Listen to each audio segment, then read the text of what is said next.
Isinailalim sa rail grinding ang riles ng MRT para matanggal ang mga dumi, kalawang at mga baku-bako. Ginagawa ito para maging maayos at hindi matagtag ang takbo ng tren. Narito ang report.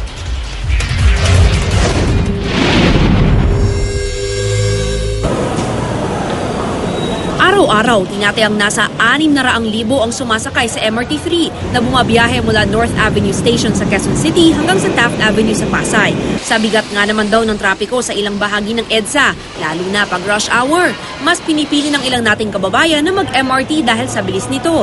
65 kilometers per hour ang maximum speed ng isang tren.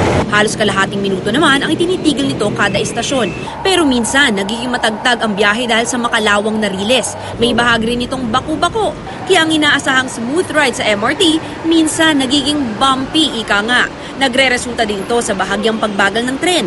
Para masolusyonan ito, isinasa ilalim sa rail grinding ang riles ng MRT tulad ng ginawa kagabi. Gamit ang rail grinding machine, kinikiskis ang riles para matanggal ang dumi, kalawang at mga baku-bako nito. Ang purpose nito is hubugin yung railhead, yung tinatawag nating railhead, na kuminis para mabawasan yung vibration tsaka yung swaying ng tren kapag dumaan. Basically, nililinis niya para maging tumagal na rin yung korte at lumapat yung gulong ng tren.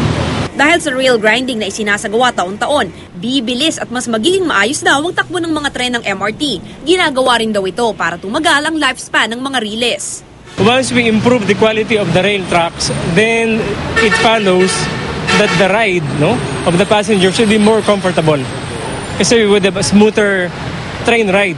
Para sa unang balita, Mav Gonzalez reporting.